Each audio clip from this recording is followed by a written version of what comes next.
All right, welcome everybody. Thank you so much for joining us today. My name is Will Brummett.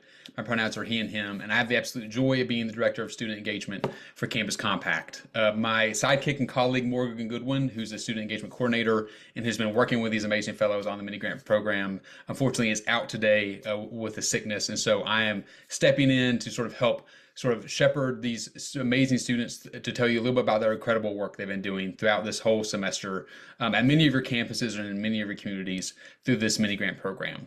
But before we get going, I'm going to just give you a brief highlight of what is the Newman Civic Fellowship, what was this mini grant program that these incredible students applied for, and then we're going to pass it over to the students to let them tell their own stories. And today's presentation is going to feature 6 incredible students that will go back to back in about short presentations highlighting the impact of the work, what they learned through the process, and at the end of the presentation we'll have a time for Q&A. So if you are interested in using Q&A, please feel free to use the Q&A function at the bottom of your screen for this webinar. Please also feel free to use the show captions option if you need live transcripts to follow along. And if at any point you have any other questions, you can please feel free to message us in the chat, and myself or my incredibly colleague Caitlin will be there to assist you. But with that, I want to first ground us before we get going today a little bit around who are these students, what was this fellowship, and what was the sort of opportunity they got into. And so if you bear with me, I'm going to go through a couple slides real quick. Okay, so the Newman Civic Fellowship, the original, the name after the Newman Civic Fellowship is actually named after Frank Newman, who was one of the founders of Campus Compact, who deeply believed in the power and impact of student voice. And what the Newman Fellowship is it's a year-long fellowship experience for all member-based institutions to nominate one outstanding student who is really a community-committed student. And this fellowship is a year-long opportunity where students have an in-person convening, they have monthly training or networking events they can attend, they have a regular mentor they meet with throughout the semester, and they get to a variety of professional development opportunities as well as mini grant opportunities like the one you're going to hear about today. And as I said, this fellowship is really meant to recognize and uplift incredible students who are already doing amazing work. Students who may be a sophomore who's done incredible work establishing a community kitchen on your campus, or maybe they're a graduate student who's doing exceptional community engaged research on your campus that's impacted the local community. No matter what the Newman's issue area is, or their focus, or their stage of their collegiate career, this fellowship really helped to lift up and connect some of the best students across the country who are community engaged leaders. Newmans really do range from all different backgrounds, identities, issue areas that they're passionate about. We have Newmans in our class this year from ages 19 to 57. We have Newmans from 38 different states, 75 plus different majors. And so what we like to say is not a question of if there's a Newman quality student on your all's campuses. There is always a Newman quality student, but it is a matter of finding them, uplifting them, and nominating them for this really amazing benefit, free benefit for Campus Compact members. The only requirement of the fellowship is that all Newmans have to have at least 1 year of eligibility remaining, so they would be a current student while doing the fellowship. But in the event the student were to graduate your institution, so they're either a community college graduate transferring to a 4-year, or they're maybe a senior but going straight into grad school, they still would be eligible to apply and represent your university. And as I mentioned, right now we have over 150 or so Newmans across 38 different states, and we now have well over, that number is actually now old, we now have almost over 2,000 alumni across the world who represented the Newman Civic Fellowship Program. So the mini grants, as I mentioned, were one benefit that we've now done for 2 cycles of the Newman Fellowship Program. And really the mini grant purpose had 3 basic pillars. The first and most important was we wanted to make community impact. We wanted to make sure that we're actually able to fund some of the incredible work already going on in communities, or that our Newman Fellows saw as a gap that could be going on in their communities that would make a tangible difference on their campus and local or global community. The second thing about the purpose of the mini grant program was really about student leadership. We didn't want to just give money to nonprofits and have them maybe hire a student to work on some parts of this. We wanted the students to actually have the experience of having to apply for the grant, have to go through grant tracking and keeping up with your expenditures, and have to learn the tangible skills of what it means to be responsible for a gift to invest in your community, but what does it really mean to lead from start to finish of your project. And lastly, we really want to make sure this is an educational and reflection experience. As I mentioned, we're not only trying to help students learn and lead through the grant making process, but also help them to continue to grow in their own civic identity and their own development, and also helps them think about their own career paths and how they want to continue to be civic agents going going in the future. So the mini grant program is specifically the sort of dynamics of it, or the setup of it, is that ultimately current Newman Civic Fellows of this year's 24-25 class could apply for a grant. And the grant could be from anywhere from $500 up to $1,500, or up to $3,000 if they worked with another Newman Fellow. The grants have to be completed by June 30th, and you'll recognize that it's only mid-June now, so some of these projects actually are currently finishing up. But the projects really had to be about either enhancing a current project that the Newman was already working on, so already helping develop or enhance the capacity of a community-based project they were already had experience with, or starting a new initiative where the Newman saw a really tangible need or a gap that they could fill, and then that the Newman would want to start, but with the hope of that starting it would lead it to a more sustainable future. Students were fully allowed to choose the issue area they wanted to, as well as the method of change. So some Newmans do their mini grant projects and they're mainly focused on direct service. Others chose to focus on the power of art or research. Newmans are really allowed the freedom in their application to tell us a story of how they want to make the change and what's the particular area they want to do that in. They do receive grant training prior to applying in the fall when we have sort of grant 101 workshops on how to apply. But then you also receive monthly training once you're selected on topics like project planning, budget management, evaluation and assessment, storytelling, and then ultimately all those trainings and this whole experience leads to where students now have to do a final report to tell us what they learned from the experience, what do they do with their funding, what was the impact, but then they also have to do a presentation and then a brief feedback survey. So what you're seeing today is the brief presentation aspect of the student's requirement that these 6 students have volunteered to go first and tell you about the great work. So a little bit again about sort of the landscape of this year's mini grant winners, just to go over it briefly. We did fund over 50 mini grant projects this year across awarding over $65,000 in funding. We funded projects in 38 different states across 35 different issue areas. And as I mentioned, this is the second annual grant cycle. So we are always tweaking and improving this program, and we'll continue to do so for next year's Newman Fellows as well, who will also have the chance to apply for mini grants. Okay, so now that I've told you a little bit about the Newman Civic Fellowship Program, the mini grant program, and sort of this year's class, I'm going to now want to pass it over and tell you a little bit about these incredible students we're going to hear from today. So I'm going to give you a brief overview of all 6 students, and then we're going to pass it to them for their presentations. So today's speakers, first we're going to hear from Indy, who's a Newman Civic Fellow from Agnes Scott College, and we're going to talk about the project around supply closet and circular economy, which I'm super fascinated by and love that Indy's doing. Then we're going to hear from Elke, who comes from Center College in Kentucky. And Elke did a really cool project on sort of helping sharing the enslaved stories at the McDowell House Museum. And Elke is going to tell you all about the work with that McDowell House Museum in Eastern Kentucky. Gracelyn Dill is going to come from Rogers State University. And I'm super fascinated by, I think Gracelyn's got maybe the coolest title of all the mini grant projects that I've heard in a while. But the Grand Fauxsino, if I'm saying that correctly, Gracelyn, so my apologies. But we're really excited to hear from her from Rogers State. We'll then go to Leslie, who's from the University of Indianapolis, who's going to really talk about a really cool symposium that Leslie put on for the advancement of Latino student voices. And then we'll go to Alex from Worcester State University.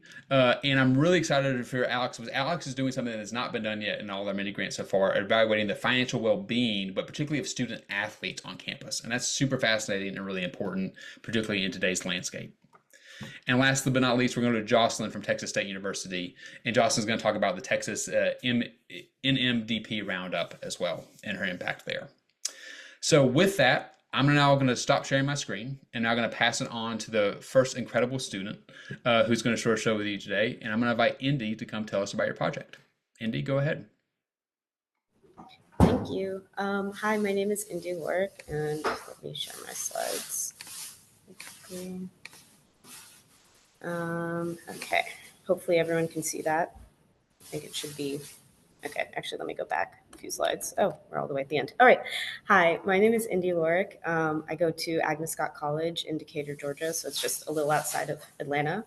And my project focused on supporting our campus's non-need-based supply closet. So that basically refers to if you think of any like perishable items or non-perishable items, toiletries, household goods that students may need, that supply closet houses that. And it's open a few times a week, I believe, once or twice a week. And students are able to go and receive items for free. We had a large amount of students in 2024, about a quarter of our students visiting the closet. So there's a good regular like group of students visiting. And my project mainly surrounded providing the closet with a fridge. So before the mini grant, we mainly just focused on shelf stable items. So anything that wasn't perishable cans. And that was like a really great program and students were really using it, but we wanted to expand that. And that's where the grant money came in. So the process, it wasn't super complicated. We're a very small school, so all of our offices are very close by. It's very it's not easy, but it was very accessible to go and talk to different departments and organize, which I'm very grateful for. So mainly the process was meeting with Abby Flagg, who's our student care coordinator and runs the supply closet, and just discussing with her the best way to support the closet and like what their needs were. So we originally kind of started off with the idea of supporting the circular economy on campus, which grew to just the supply closet in general. And a circular economy, I forgot to mention, refers to the sustainable practice of using items and reusing items, repairing them, and trying to keep them in a system as long as possible so they're not thrown away or discarded. And major challenges. We didn't really have any, thankfully. I think the only small hiccup was a possible challenge with the outlet that we were going to use for the fridge, but that ended up not being a really big problem. Outcomes. So I don't have exact numbers yet about like how uh, many items were provided, but I do know, hearing from Abby, that it was very helpful for the supply closet to have the fridge and be able to provide more vegetables and fruits and dairy products, anything that you could store in a fridge, and that those items went pretty quickly. And during the summer, we don't have too many students, but there's a good number of graduate students, and I know that the closet will be open and be providing meal options for them since our dining hall will not be open. And next steps. So at the end of each school year, we have a move out, move in kind of like processing of all of the items that people get rid of. So students will reasonably so like donate items or leave items behind at the end of the semester.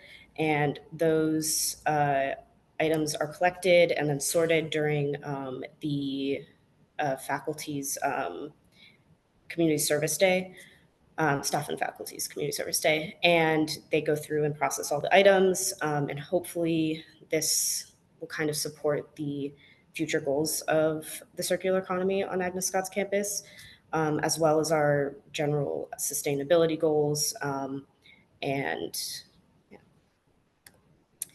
Personal growth. I think my favorite thing about this project and the opportunity that the mini grant allowed me to do was like applying for a grant. I think that's definitely a really tangible and like um, a great skill just to have in general. I'm interested in sustainability and conservation science, so that's definitely something that will be helpful in the future. And just the ability to better understand my community and understand tangible ways to support sustainability goals, especially when they can feel really daunting and really big, and knowing that we can do smaller things to support our bigger, much larger goals. Yeah, I would like to thank Abby Flagg, who is the coordinator for the supply closet, Kimberly Reeves, who is the director of the Center for Sustainability at Agnes Scott, and then most of all, Blaine McDonald, who is on the call today. And she was my project mentor as well as the assistant director for the Center for Engagement and Service on campus. And thank you. Awesome. Thanks so much, Andy. I love that you sort of tie this to like what your personal and professional interest is, as well as the ways that you can do a small change to make a really big difference. Like what do we need? We need a fridge because we need to make sure we actually have perishable foods and healthy fruits and vegetables students can access. And I love the model that you all are doing at Agnes around circular needs because I think student needs are a huge unmet sort of burden that a lot of students we know are facing. And so I love the way you are tackling that. And congrats on a successful project. All right, next up, Elke. I'm so excited to hear from this. I'm really pumped about your presentation. Tell us about the work you've been doing at Center College and what you do with your mini grant funding. Thank you. My name is Elke Coenders. I go to Center College in Danville, Kentucky, and I'm going to share my screen. Okay, so I'm excited to share my project today. It's about sharing enslaved stories at the McDowell House Museum. So first, a little bit about myself. I'm Elke. I'm an economics major, but this project is really about history. It's interesting to see where the economics comes into it because in order to get things done, you really have to understand business too. But I'm really passionate about history. And I started this internship 3 years ago when I was a freshman.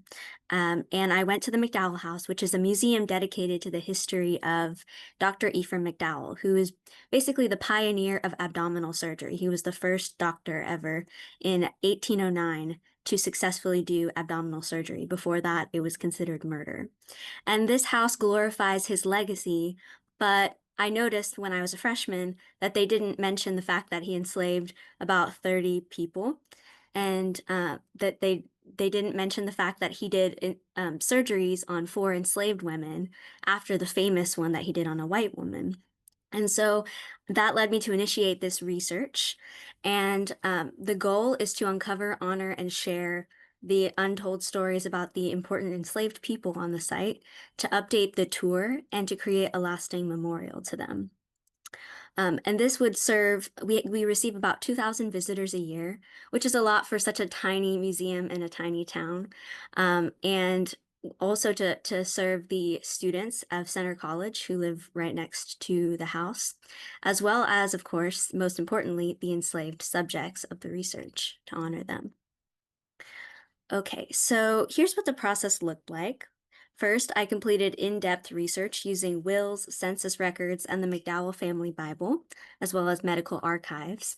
This was very challenging because there's so little historical resources about enslaved people because no one thought it was important to remember them, so that we don't even have the names of the enslaved women that Dr. McDowell operated on.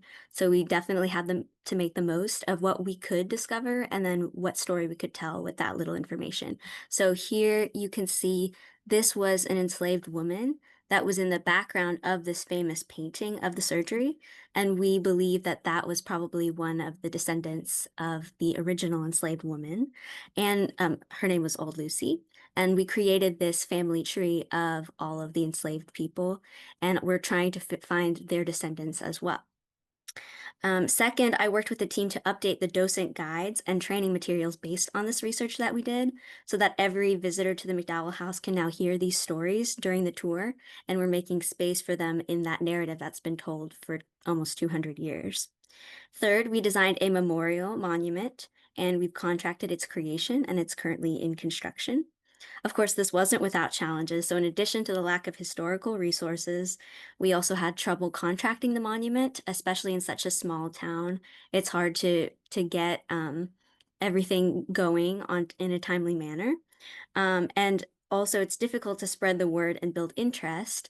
And so we had to do some very careful outreach and be very careful with our language and with our intentions. And most importantly, I wanted to work with the local African American Historical Society. Since there are no African American people who work at the house, and I'm not African American, it was really important to get their input into how we should tell that story. We did learn a lot, especially about the power of community support. So we got a lot of support from the African American Historical Society, a lot of interest from students at Center College, and has helped build relationships across Danville and beyond. Lexington, Kentucky is a bigger city, and that's where the home of Henry Clay is, and he was the famous lawyer that was the architect of the Great Compromise, and he enslaved a lot of people. And his house has done a great job of telling the story of those enslaved people. So we've worked with them and gotten ideas from them about how to do our own project. So this grant truly made the outcomes possible of this project. We now have an updated, inclusive tour that tells a fuller and more honest story of the house. The memorial garden and monument, though still under construction, is underway and will soon be a permanent part of the site. We've already seen increased and more diverse museum traffic, and the project has sparked meaningful community conversations. The project also generated concrete outputs. So we have this upcoming memorial unveiling event. We had a feature article in the campus newspaper, and we had an award and publication from the Center College Library. And so this research about the enslaved people at the McDowell House will forever be a part of the library archives, and which there was no previous literature on them ever before. And perhaps most exciting, this work inspired over $70,000 in future donations from McDowell House, the descendants of Dr. McDowell. And this will help us continue inclusive interpretation at the McDowell House. As our museum manager, Lauren Clontz, said, this monument will last at the house for centuries, for future generations to see long after we're gone. So it was really important for us to make this monument as excellent as it can be, and we were very careful about the language that we will put on the monument, including this poem from an African-American writer. So next steps, looking ahead, this is only the beginning. We like to think of history as in the past, but historic research never ends. And so we're going to keep trying to find more information about the enslaved people and about their descendants and keep doing our best to interpret it. We have brought on a new research intern because I've graduated and they will continue my work. We are working to publicize the project further through events and outreach to both the community and Center College students and beyond. At the beginning, I had a screenshot of an article from the Smithsonian magazine about the lack of historic interpretation on the enslaved people.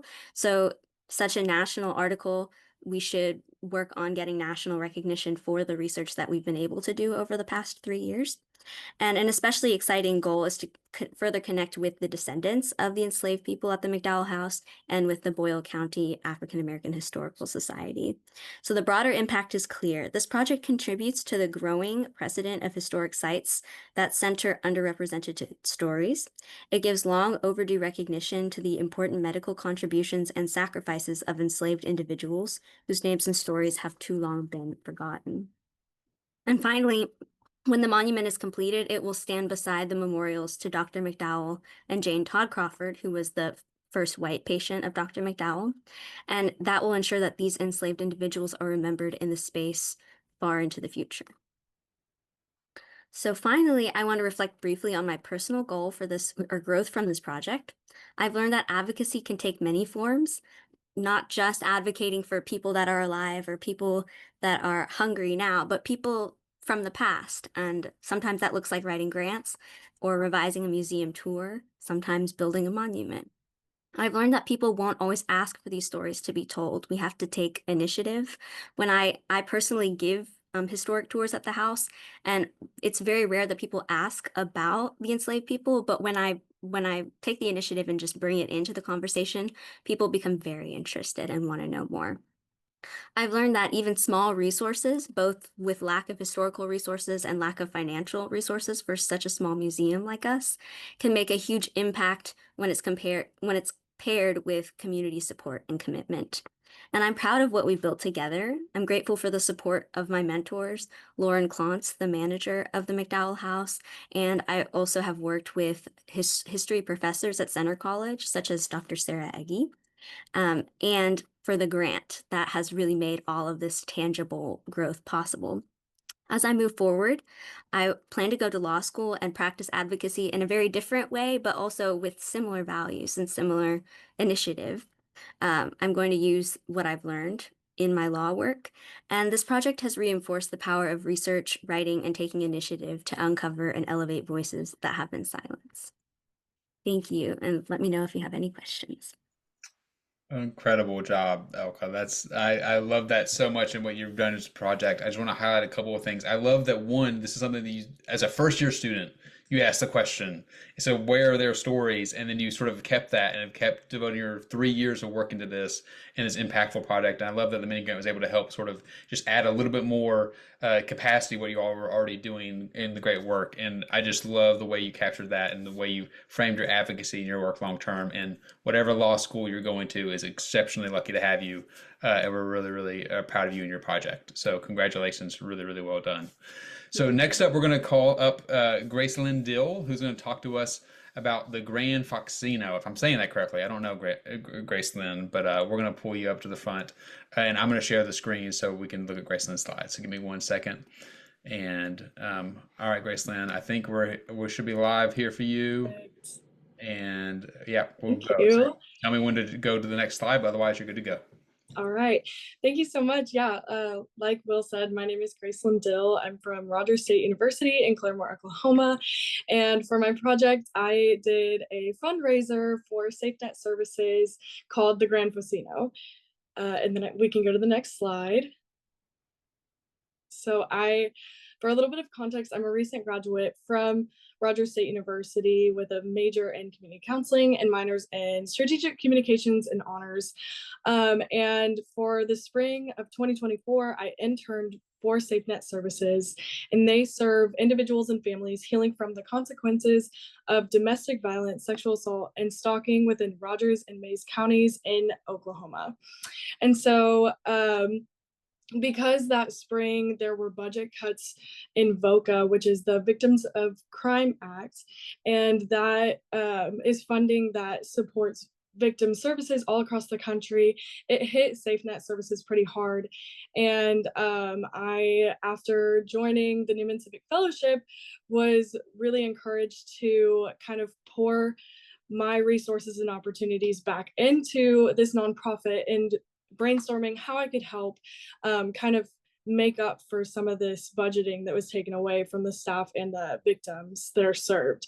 And so my mission when starting this project was to raise money and awareness for SafeNet, to foster connections in the campus and community, and to inspire other students to take action in things that they're passionate about.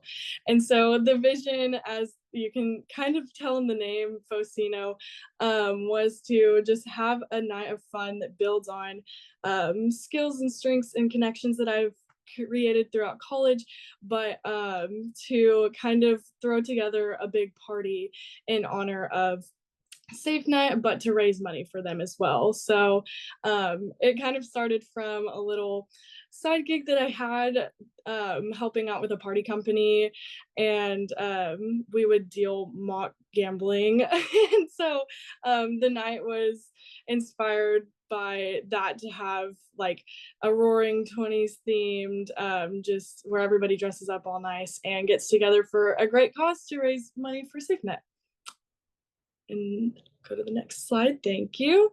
So a little bit about the process. It started out with a lot of brainstorming. I was really into philanthropy work and fundraising in high school, and I wanted to be able to bring that into leadership in college. And it wasn't until the Newman Civic Fellowship that I really felt like I had the confidence and the skills built upon to do that. And like I said, I pulled from some of the connections that I created in college and some of the leadership positions that I was allowed to be a part of, and then my passion for what SafeNet Services does for our communities.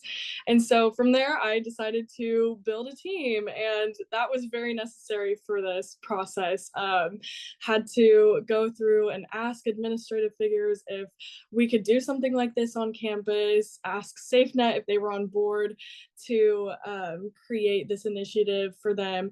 And then from there, it was just delegating based on different student organizations, strengths that wanted to be involved, asking for help a lot, because there were just so many different moving parts of this project that we needed different hands on deck for, like photo booths and catering and bringing together different students to volunteer for the event. But one of the most important parts of this process overall was just being passionate about the difference that SafeNet makes within our community and gaining support that way.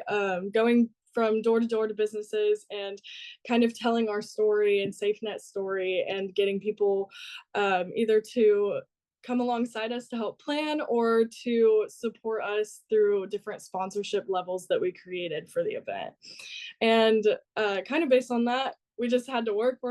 And then after that, towards the end of the process, we were really just able to enjoy the hard work from the process for the night of.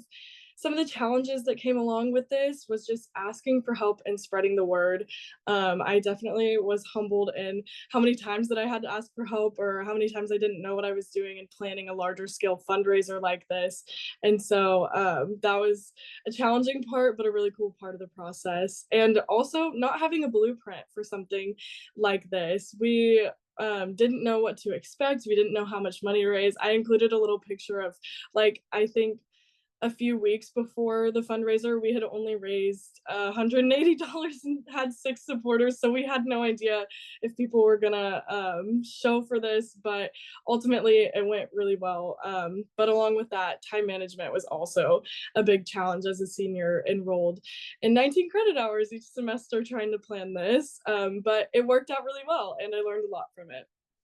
So I'll touch more on this in a few slides, but I'll talk a little bit about the lessons that I learned throughout this process.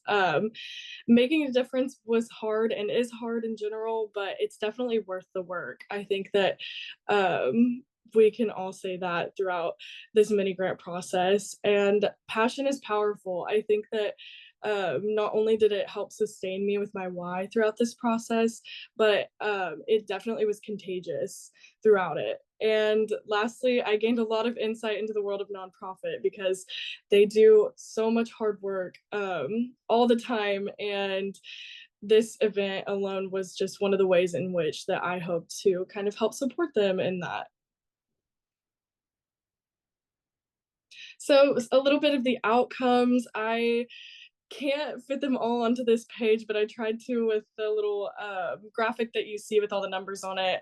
That was the impact report from 2024 that SafeNet posted on their website of just what they do for the people that they serve. But from the night of, we were able to raise almost $5,000 for SafeNet services, which was amazing. We had people that we had no idea would be there come and join us, and we had over 50 student volunteers and over 100 people attend the event overall, which was amazing. And we were also supported by 20 plus campus and community organizations, which was wonderful. We could not have or I could not have done it on my own, and even my small team could not have done it on their own. And then just overall, SafeNet has more funds and connections and support. Over 10 new organizations were able to support them throughout this process. And so I would just say that the outcomes are still becoming evident, but it was an amazing night and we were able to do some really cool things. So moving forward, I will be passing the torch to Shelby Bass. She was my vice president and partner crime throughout this process, but she will be hopefully taking on whatever initiative she's really passionate about in this, but also doing a campus and community-wide fundraiser next year. So my hopes moving forward are that it will just continue to grow, that people will continue to be passionate about the different things that they are personal to them, and that they will inspire other students to do the same. And I will hopefully continue, or I will continue supporting other students in their initiatives and using the momentum from this one as I move forward in my career. And so I will just briefly touch on a few more personal growth moments for me. One of them was that I definitely gained a new confidence. I, dreaming this up over 3 years ago, would never have guessed the overwhelming amount of yeses that I received and support in the process. And just when you are passionate about something and you seek to put it into action, how quickly people are to come together and make it happen and make a difference alongside you. I also feel like this event definitely strengthened my values. I was able to really think long and hard about my why and see difference making in action. And then moving forward, I'm seeking to combine my passion, skills, and purpose because planning the Fauxsino was so much fun. But it also helped a cause that I'm extremely passionate about while helping inspire other students and community members to make a difference. So now I hope to get into a line of work that will allow me to do the same while volunteering in the community in the meantime. And overall, I would just like to say that I'm grateful for Campus Compact for empowering students to do projects like this and for everything in the process overall. But yeah, I have a bunch of thank yous. But overall, I just want to give a blanket thank you for everyone who helped make this process happen.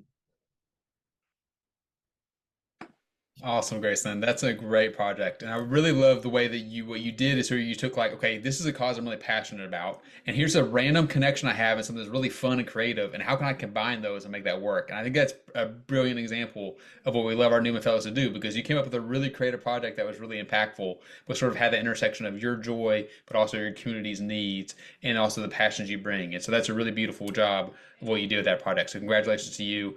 Thank you. I'll ask you offline how much fake money you did or did not win in the Fauxsino, but otherwise, I hope you all had a good time and glad that went well. So next up, we're going to call to the front Leslie, who's going to come talk about her incredible work as well. So Leslie, I'll call you to the stage. Thank you so much. Let me just share my screen.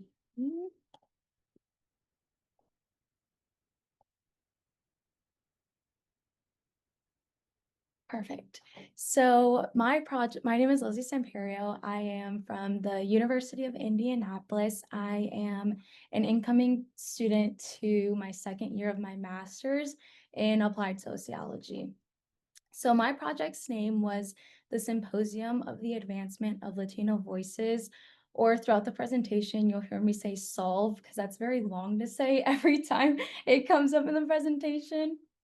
So throughout my presentation, I'll talk more about SALV and then my involvement of why necessarily this program for this project, and then the student and program focused outcomes for the project, and then future goals that I would like to have for this necessarily or myself moving forward. So about SALV, SALV, like I said, is a symposium for the advancement of Latino voices, which I kind of had to make into a mini symposium because so many people with a lot of great work, but I wanted this to be more of a personal connection to students. So I made it more minimal than bigger, but it's providing Latino high school students in the Indianapolis area, but also incoming or already UND students at the university, and allow them to have a clearer view of what their college experience may look like, but also highlighting the available university and community resources to let them know that there is a long-term benefit in pursuing a college education, because I'm not sure if many of you may know, but within the Latinx culture, sometimes going to college is frowned upon. And so mainly because parents of students are like, I think you should just continue to work instead of pursuing a college career. And I wanted students around the Indianapolis area, because we are very Latinx oriented, for them to know that yes, but also you have this great opportunity to be able to go to college. Just realize that there's a lot of university and community resources for you to be able to do this. So my involvement, I am a first generation college student, and I take that title with a lot of pride. And so I think that's one of the biggest reasons why I did this, because I had a very different college process that many students do. Like, I wasn't aware of the FAFSA process. I didn't know how many colleges to apply to, where to apply to. So it was just kind of on my own. And so a lot of Latinx students are first generation, and being able to allow those students to realize you're not alone.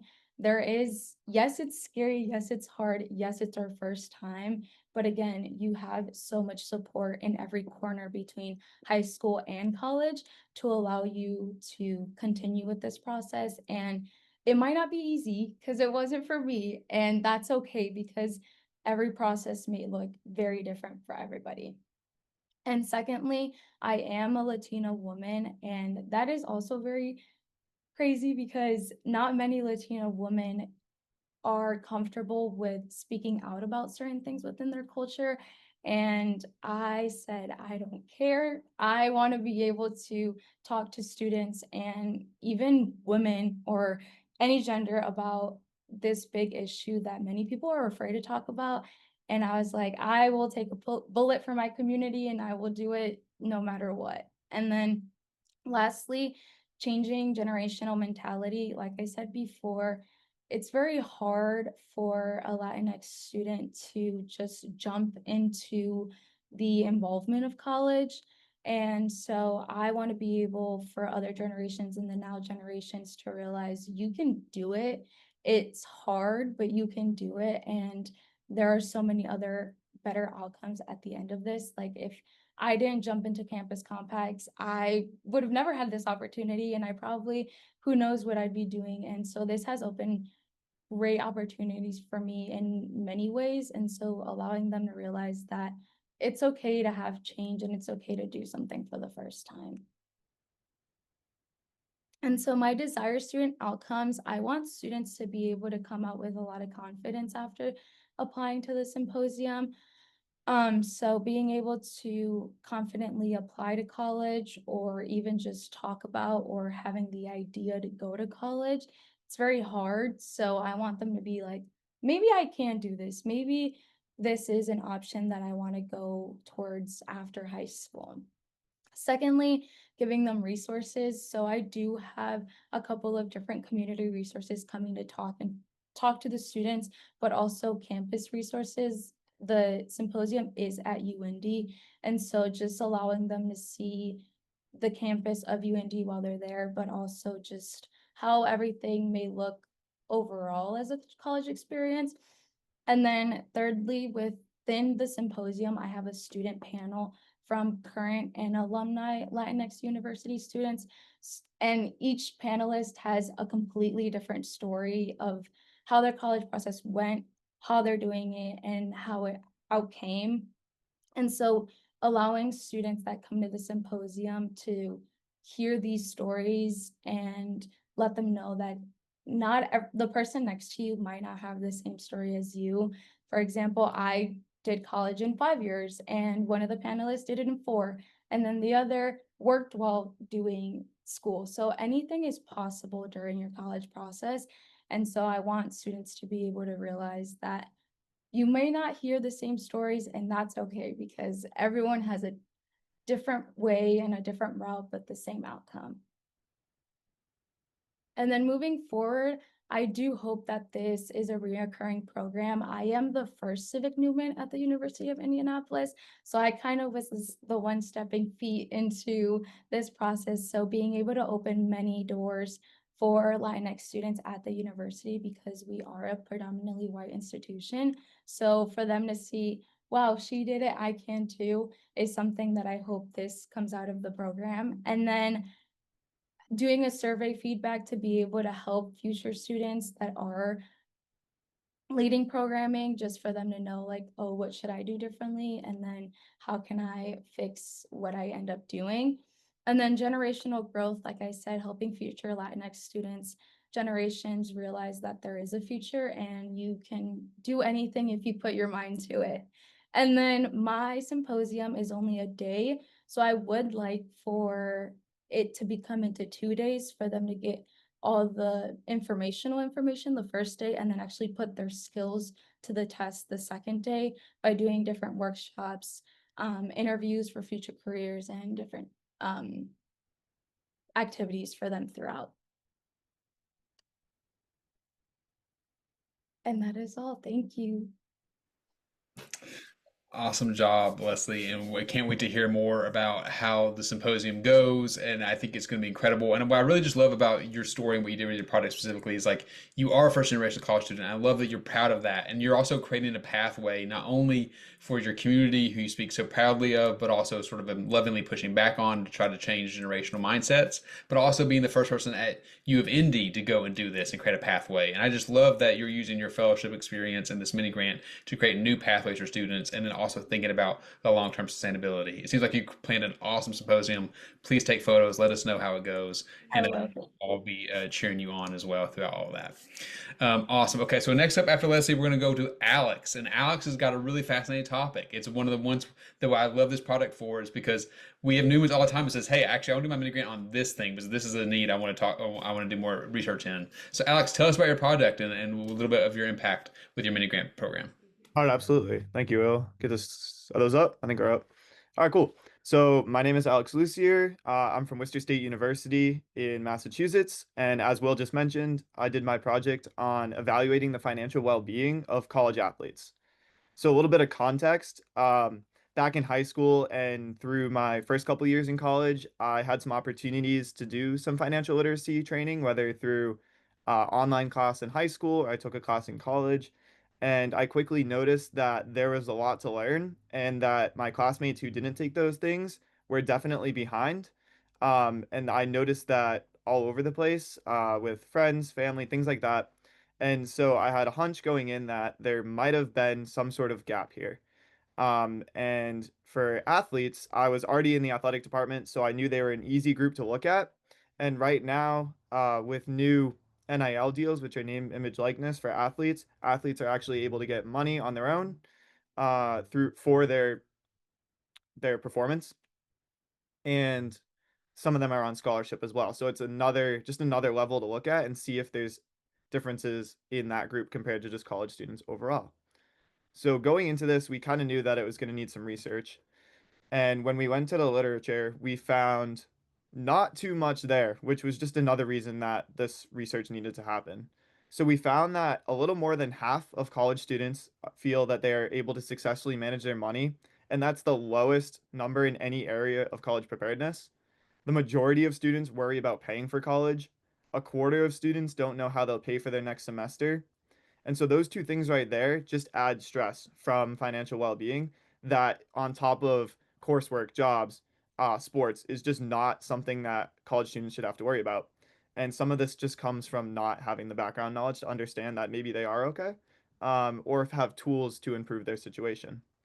And while there really is not enough research there, what we found at the athlete level is that they have a more difficult task where many athletes are balancing school and a sport and don't have time for a part-time job where most young people are improving their financial well-being, both from obviously making more money, but also from learning how to manage that money and budget and things like that. However, research shows that collegiate financial education does improve future habits, although there's a lot of stuff. That was new research over the last couple of years, but if you go back in the last 15 or 20 years, a lot of research actually tried to show that it doesn't.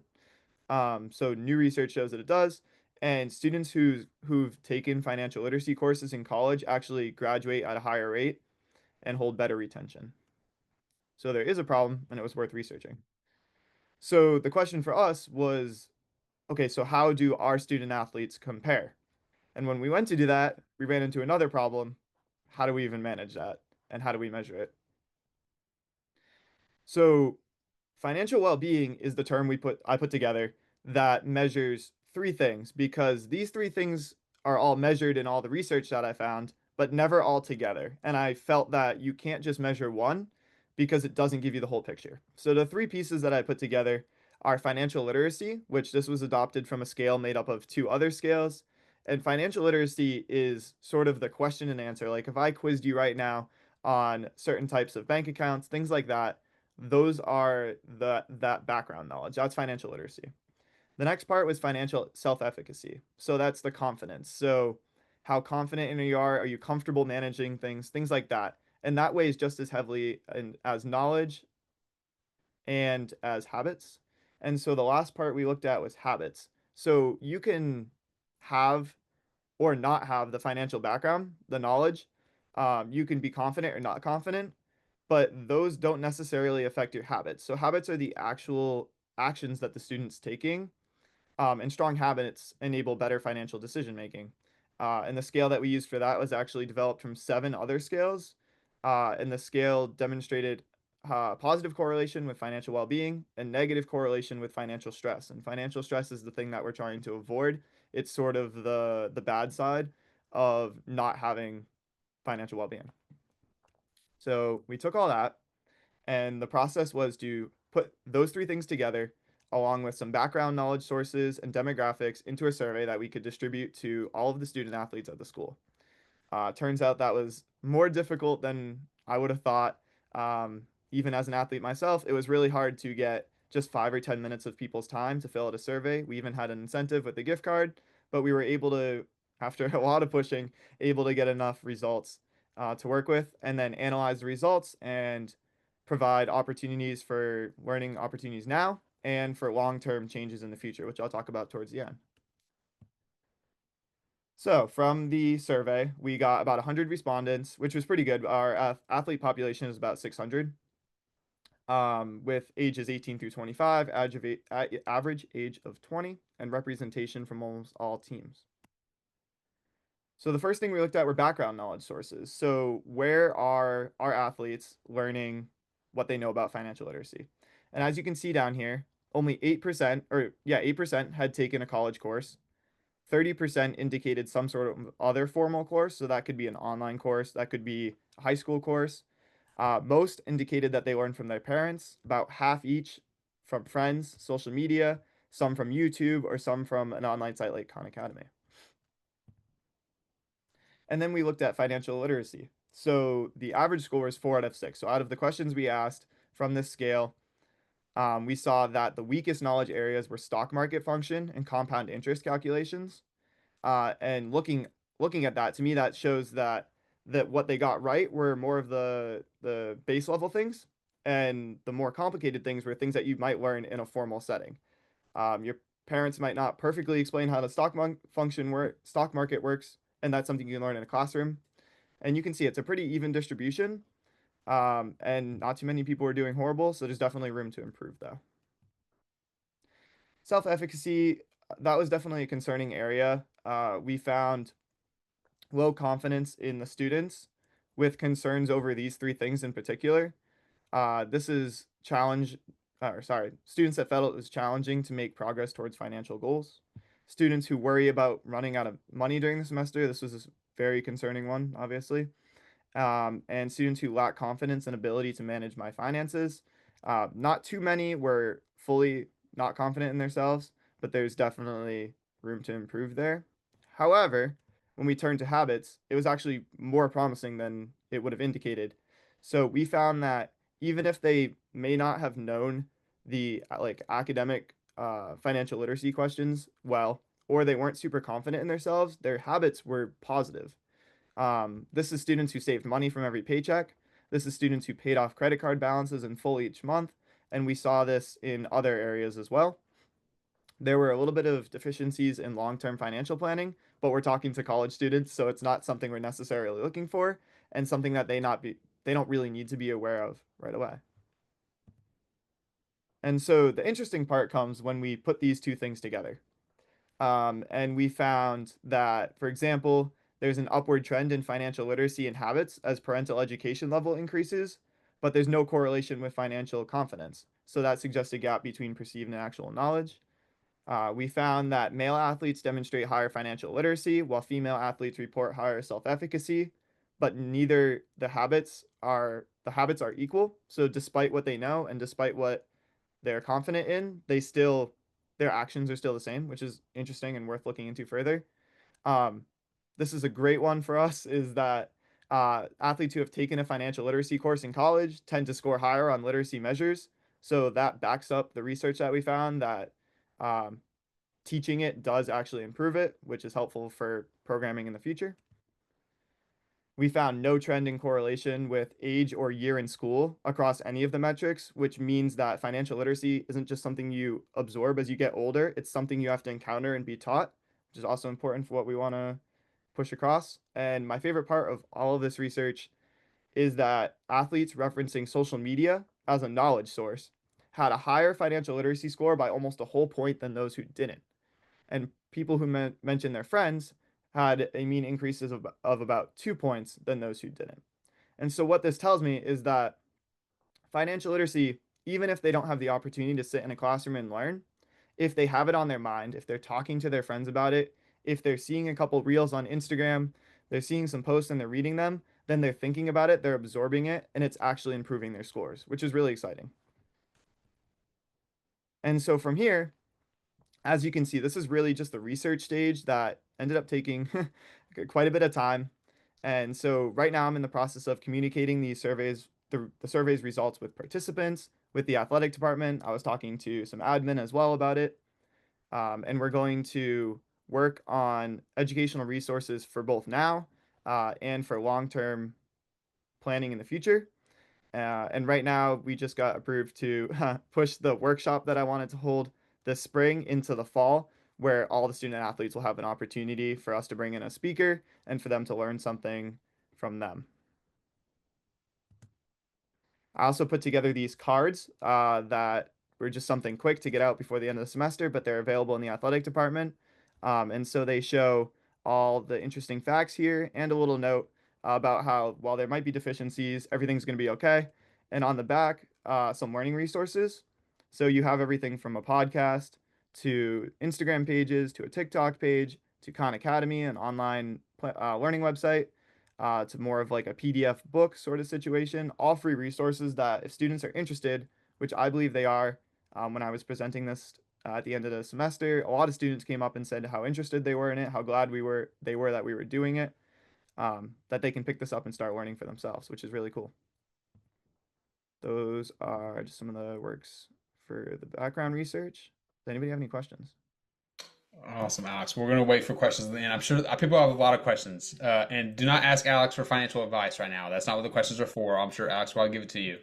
But Alex, I love your work. I think this is tremendous. And I think what I really love about this is that, as I mentioned earlier, some students do mini grants to build off existing work, but other students look for a chance for innovation and like what's not being done. And that early on slide, like there's not a lot of research here, but you can't talk about higher education right now on a national scale to the average day citizen and not talk about NIL or these benefits. And so I love that you sort of like, were like, wait, I'm an athlete. What resources are available? What's the research there? And Alex, this is fascinating. You did a beautiful job doing the research. It's thorough. It's well done. This could be a PhD one day if you want to go down that route. I mean, there could be a book. There's a lot of things here, Alex. But I just wanted to applaud you for the innovation and the ability to sort of look around the current context and say, what's missing here? Where can I add my expertise? And how can I use my research lens to sort of aid that? So I'm sure a lot of people are going to ask you for your resources later, but please put the questions in the chat and any questions for any of our panelists, because we have one final panelist and we're going to open it up to everyone. But Alex, congratulations to you. And now I'm going to call to the stage, and the last but certainly not least, Jocylyn from Texas State to tell us about her great work. Hi guys.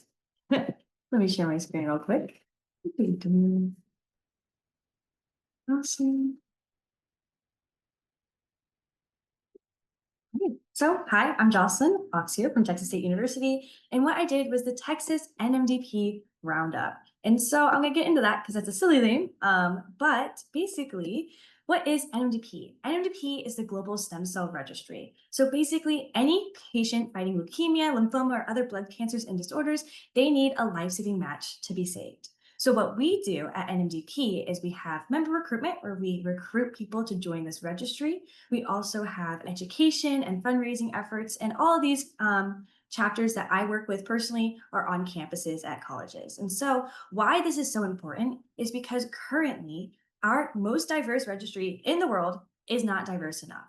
Based on your ethnicity, on your ethnic background, you have a certain percentage chance to be saved because that is, DNA match. And so if you're white, potentially you have a 70% chance, but then other minority backgrounds have only a 15% chance at being saved.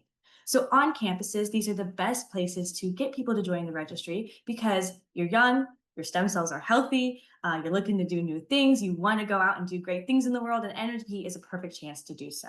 And so on college campuses, personally, I started my chapter at Texas State, we have 3 pillars. We have recruitment, education, as well as fundraising. And so what the big issue is that we know that these are our, 3 pillars, and we know that this is what we're supposed to be doing, but we don't quite know how to get there.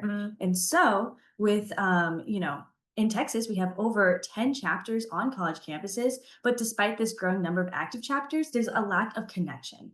And so every single chapter is doing something else. There's not a lot of communication outside of like one big event every single year. And this kind of leads to confusion about project implementation, a lack of motivation of what am I supposed to be doing?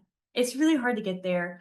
And then finally, there's a deficit in resources because being a college student, having a lot going on, and then still trying to figure out how to host events and impact as many people as you can, it's very, very hard to get there. And so that led us to a planning process. So after receiving the grant and sitting down and really thinking, like, how am I going to make this happen? I realized that we should start with an in-person event, really break through the screen. We do a lot on screens already. And how can we, talk with my faculty advisor and my college program manager to bring chapters together in an effective way. This is very crucial to the planning process because we wanted to make sure that everyone was on the same page. Next, what was really, really important for us was the structure of this event. And so being able to train our members and our, attendees in recruitment and education and advocacy and everything that we do at NMDP was super important. But we also want to make sure that the attention span and that we're taking care of our attendees because we are college students. We have a lot going on. If we're going to take time away to go talk about this mission, we want to make sure that they're also getting something out of it. So this is really, really, really important to us to try and figure out how we're going to have a structure that works out. Then we also wanted to recruit. We need to make sure that we have attendees for the events. And right now, we want to make sure that we were able to have people travel to this event because the grant was helping to fund travel and fund lodging as well, and making sure that everyone was going to get there safely and that this wasn't more stress coming to an event where it was supposed to be fun and learning about a life-saving mission. And so this actually led to our first roadblock and lessons and challenges. So the whole issue with NMDP right now is that we're trying to find a way to overcome this lack of response. So when sending out our RTPs, we realized there was still a lack of response. And so we realized that this disconnect was a lot deeper than we realized with, not even getting an email back. And so we realized that we had to switch this up. We had to figure out how can we make this more achievable, more attainable, how we can get our message across and still utilize, this connection platform. So what we ended up doing was we had a virtual option for those that did not want to travel in person. We were actually able to get 10 colleges represented. So almost all of the colleges in Texas represented at this virtually. We also had one, Texas A&M at Prairie View, be able to come in person and, have this big gathering of individuals for NMDP, which was super, super, super fun. And so we made this event more focused. So instead of just connecting with other chapters in NMDP, we decided to connect on other clubs and organizations on Texas State campus. This means that we were able to create new partnerships and we were able to spread our mission. And so this was super cool because we're able to use that money instead of paying for travel for our attendees and the lodging. We're able to put more funds in maybe other aspects like our policy and advocacy work on Capitol Hill and talking about how people could be use their voice to amplify NMDP's mission and how they can really speak for our patients here at NMDP. And so this was really this was really fun because we had great attendance. We were able to host over 50 attendees throughout the event. These attendees were made up of leaders of different organizations on campus, representing over a total of 1,650 Texas State students, which is super awesome. We were able to also have those 10 virtual attendees, as well as that one, the 10 organizations or the 10 colleges represented virtually, as well as the Texas A&M Prairie View in person, which was super duper fun.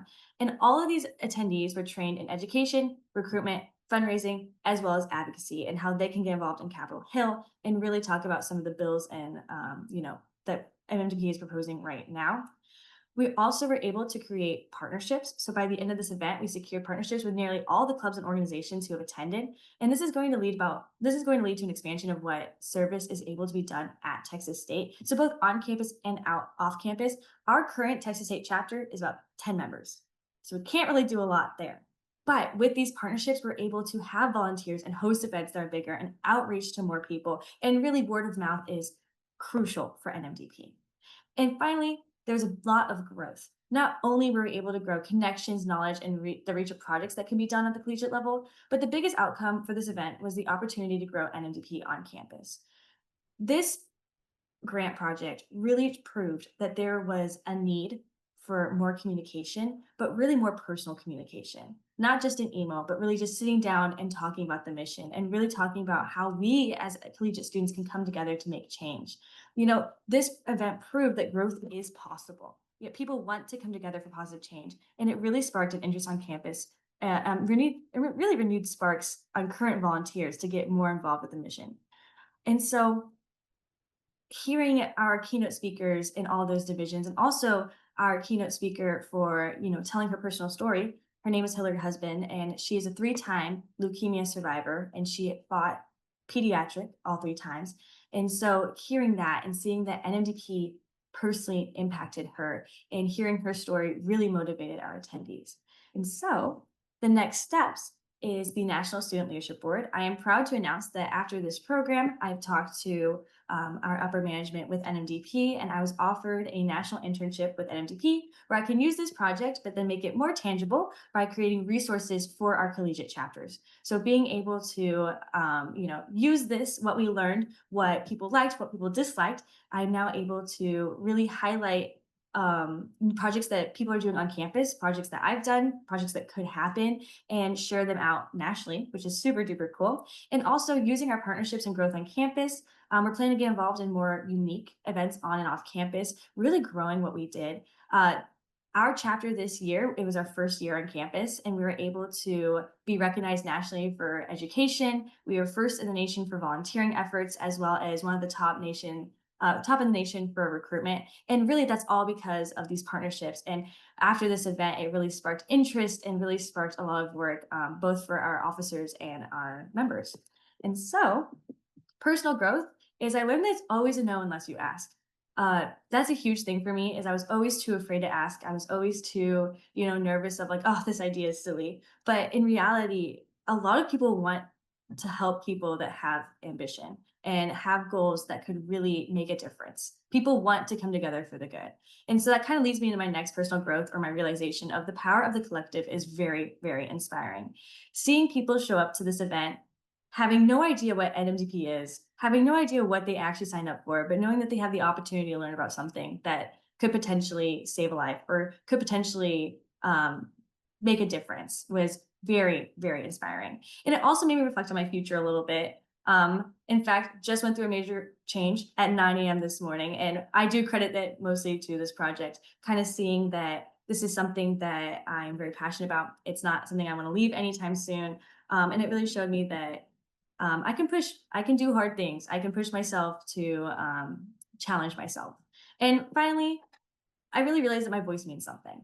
And this project showed me that my work with NMDP isn't just, something that I do because I can. It's something that's impacting people. I was able to meet a 3-year-old boy through this process that was actually saved because his registry or his donor was found at a Texas State registry event. In fact, we've had over 5 students donate to save lives this year alone, which is absolutely insane. If you know anything about the stem cell, it's very particular. It's very unique. You have to have a DNA match, and you will most likely not find one in your family. And so being able to find someone that was personally impacted by our chapter and being able to share that with others and share his story showed me that, your voice means something, and that you are making positive change by speaking up in what you believe in. And so finally, thank you to Campus Compact for this opportunity and the support and believing in me when I didn't believe in myself. All of my officers and all of the members and all the attendees, my 2 advisors, Cindy Cross as well as Savannah, they have been instrumental in making sure that this project is done and supporting me through it all. But yeah, no, this entire project has really been inspiring and has really impacted me as not only a person, but as a leader and as a student, advocate. So thank you so much. Awesome job, Jocylyn. That's so incredible. And congrats to you on the internship and all the great things that are also coming your way. I really love your product because I think it really highlights also the importance of sort of like the idea of like coalition building and like how it can take a collective and how you saw this need of all the different individual chapters, but how can we better work together and support each other. And what I love about sort of the Newman Civic Fellowship Program in general and Campus Compacts Network as a whole is that power of the collective where we are stronger together than we are apart. And how do we sort of create the spaces like you created on your campus or the opportunities for people to engage and learn from each other and build together. That's a remarkable job and really, really impressed by that. Okay, panelists, so we've got some great questions in the Q&A. The audience came through, so I'm really excited for that. So I'm going to ask you all some questions. Some of these will be general, some of these will be specific to some of your projects. We'll take about 10 minutes or so of questions and then do a quick wrap up. So the first question is going to be just that first, your products are amazing. Congrats to all of you. You did an incredible job. But people want to know, how do you think you're going to use what you learned from this experience, particularly after graduation? Or for those who just graduated, a couple of you, how are you going to use this from what you learned from this experience right away for what's next? So I'll open it up. If anyone wants to go first, just raise your hand or come off mute and we'll go from there. I can go first. Yeah, go ahead, Leslie. So for me, I think the biggest thing is always being a voice for the Latinx community. I feel like what I want to do later on in life once I graduate from my master's, I will always be thinking about my community no matter what. So being that voice for them is probably the main thing I will take away from this project and the program that I am doing. So being able to use my voice for them always and forever. That. Anybody else? How are you all going to use this for after you graduate, or how does this impact your future plans?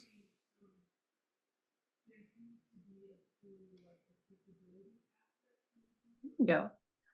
I mean, I guess I just spoke about it, but really, seeing that, my voice means a lot and seeing that, there is a desperate need for, to educate our communities about different causes. I definitely know that no matter what career field I end up, because that's currently changing, I'm realizing that education is always at the forefront of my mind of, when speaking or when, talking to patients, because I'm going the healthcare route. It's really going into educating first and really just going at a personal level of like, being able to speak and understand that like what you believe is important is important, but you have to tell people that. You can't just expect them to know. I love that. Yeah, and Jocylyn, someone asked as well. You said you changed your career field as of 9 a.m. this morning. Is that right? Okay. Well, congrats to you on changing the career field. If you want to put in the chat where you're going into, in case there are people with connections, let them know. But otherwise, congrats to you on that. Yeah. Others. Anybody else though? All great with space. How are you going to sort of use from what you learned from this experience, and how it sort of influences what you maybe want to do a little bit long term? Oh, congrats, Jocylyn. That's awesome. Yeah. Anybody else want to share how it's sort of influencing what you're doing? Yeah, I'll jump in. After I left the convening back in November, I decided to pursue a master's in public policy, and then working on this project the last semester, it kind of solidified that as being what I want to do. Still trying to narrow down like exactly what I'm going to do with it after, but I have a couple years to figure it out. So I'm staying at the same school, which is cool. So I'll get to keep working on this program, and over the next year or two, get to see it out and see what it turns into, which is exciting. Love that. That's really cool, Alex. That's great. Congrats to you on that as well.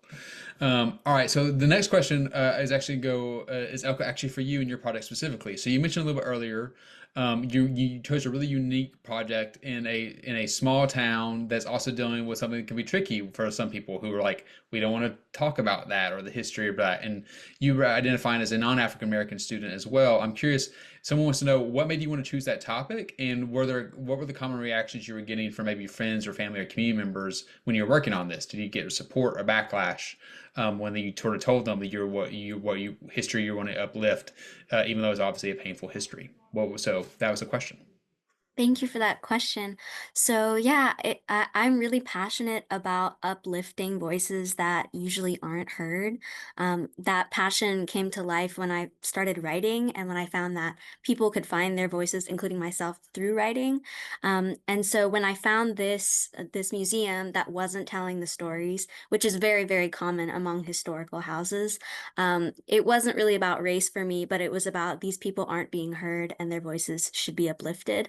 And I mean, no one else was doing it, so I wanted to take the initiative to do that. And in the town of Danville, it's a predominantly white town and a predominantly white college.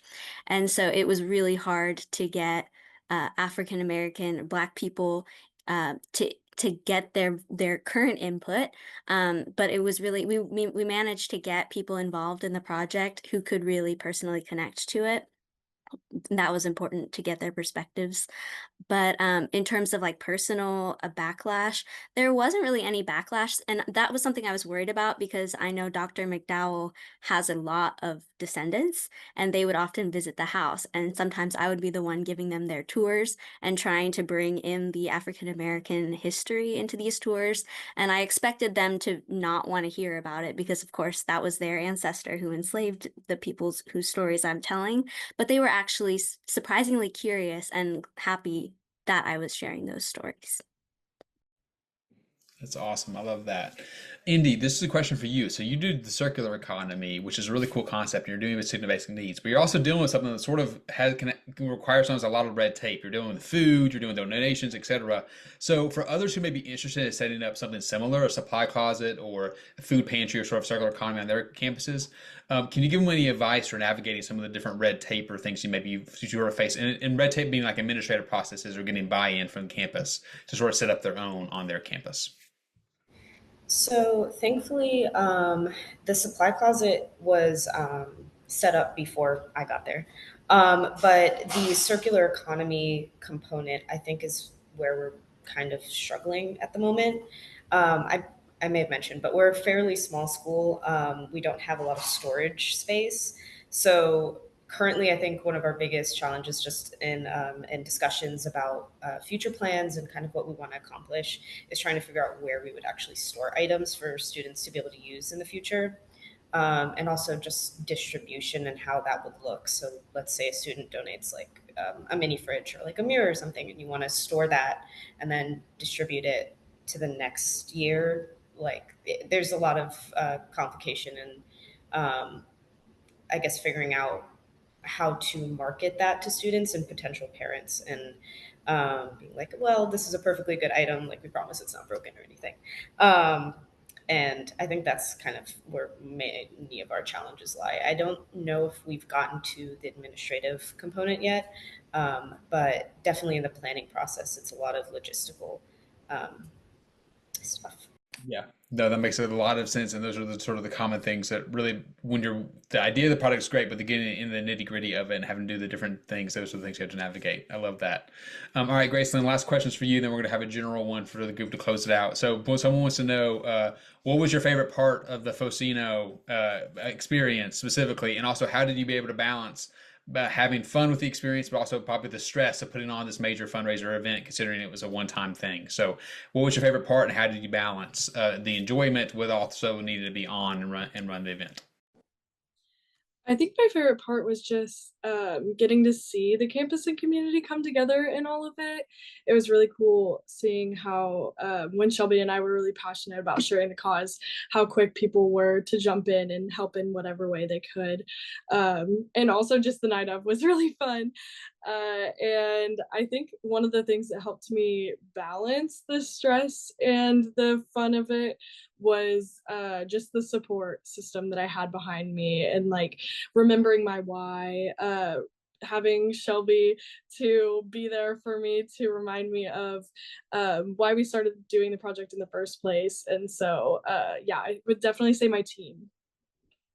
I love that. And I think it's a really good note for people to remember that these fellows had, as they mentioned in their shout outs, they had a lot of people on their side, Newman Fellow mentors, faculty and staff on campus, fellow students. No one does anything alone within that. Okay, all right. So my last question for all of you, for all the panelists, and maybe we'll love to hear from everyone on this, it is just if there are other students who are listening to this or watching this or going to watch this presentation later, and they're a little bit nervous, like, these are incredible students. I don't think I can do that. I don't know. Well, you know, what could little old I do with this? What advice or encouragement would you give them if they're thinking about becoming a Newman Fellow on their campus, or thinking about if they are a Newman Fellow applying for the mini grant? What is the last one piece of advice or encouragement you give them as they consider maybe doing something similar like a mini grant project on their campus? And we'll start with Indy, and then we'll go in the order in which y'all presented. I think the biggest thing is finding, I think a few people have talked about like finding their why and like what drives you to support your community. And also understanding that I think we've all maybe had a moment where we felt like we can't accomplish what we want to do, or like our goals are too big, or we're not sure where to start, and really leaning on our support systems and floating the big ideas and then downscaling if we need to from there. I love that. Elke, what about you? I think similar to Indy, like these are really big projects that we've all done, and it's very intimidating to think about all these like giant events or giant research projects that we're doing, but just to take it step by step and maybe just to sit down and make a plan that looks realistic before you start. I love that, breaking it down. Gracelyn, what about you? Yeah, I would just say one, to dream big, because I was not expecting to get a yes on my project, and I think that when we underestimate ourselves, we cut ourselves short. And so I would say dreaming big, and like they said, knowing your why and getting a good team behind you. Leslie, what about you? What comes to mind? I say just jump into it. I was a very introvert person when it comes to being at my university. And when I got asked to do the opportunity, I was very hesitant, but I still said yes. And I think it's been one of the best outcomes I've ever had, being able to do the project and then getting to meet so many people at the convening and opening those doors for other students at the university. So I say just jump in and do it, even if you're scared. Love it. Alex, what about you? I think it's really important to remember that change isn't a solo act. Don't expect that you're going to do all of this on your own. So find someone in your community or another Newman Fellow that's passionate about it or willing to listen to you be passionate about it, and have that as your support, as your outlet, because you're going to need it when you're trying to do a lot of big work on your own in your own campus. Awesome. And last but not least, Jocylyn, what would you say? What's your final word of encouragement? I would say be proud about what you're doing. I mean, when you go to the convening or if you're applying for it, you're going to find people that want to support you, and you're going to find your people. I always like to say your vibe attracts your tribe, right? So be proud about what you're doing and make sure that you're, because you're making change and applying for that mini grant and, hopefully getting the mini grant or even that experience. Like, the best thing you can do is put yourself out there and be proud about what you're doing. Awesome. I love that. That's all excellent, excellent advice. You all have done incredible work. I'm super blown away by this. I read some of their applications at the beginning and then was talking with Morgan throughout, and I'm like, how are they doing or how are the products going? But this exceeds my wildest dreams. And I'm really just really grateful for all of you for taking this great gift and taking the opportunity and really running with it to improve your local community, your campus community, and your national global community. So a couple of final notes from our end for Campus Compact, just for those who are on the call with us. Thank you so much for staying, or thank you so much for watching today. I do want to give a brief shout out again. As they said, it takes a team to run this, and this product would not have happened without the awesome support of Morgan Goodwin, who's our student engagement coordinator at Campus Compact, who really has been sort of leading the Newman Fellows this spring, particularly the mini grants. And so without Morgan, the trainings wouldn't have happened, the organization wouldn't have happened, and working behind the scenes, painstakingly going through different processes to make sure all these campuses and all these students get the funds in hand. So I want to give a shout out to Morgan, even though she cannot be here today. Thank you, Morgan, for making this possible and some of these projects really come to life. And then the final thought would just be, if you're interested in the Newman Fellows program, if this has given you any sort of ideas for things on your campus, if you're a current student and you want to know if your campus is a Campus Compact member or do they already have a Newman, reach out to us. Or if you're a prospective institution or a member institution who's thinking about returning, please let us know, because we'd love to work with you to get a Newman Civic Fellow on your campus for the coming academic year. Or if you already have a Newman Civic Fellow and you already have gotten your acceptance, congratulations, and then go ahead and be talking with your incoming Newman Fellow about mini grant project ideas, because they will be available funding next year as well. So with that, I'm going to go ahead and stop sharing my screen. Thank you again so much for the gift of your presence and your time. Thank you all so much to the Newman Fellows. Y'all did awesome. You rocked it. And this recording will be up on our website in the future, as well as on our YouTube page, and we'll be sure to share it out. But thank you all so much again. Have a wonderful rest of your day. And if you're around, join us next Tuesday, same time, 1 o'clock Eastern, 12 o'clock Central, 10 a.m. Pacific time. We're going to hear from another group of 6 or 7 Newmans doing incredible work, and we'd love to have you all attend. So thank you so much. Congrats, Newmans, again. And make sure you get in those final reports to Morgan, because I'm sure she'll be emailing you soon. All right. See y'all. Have a good rest of your day.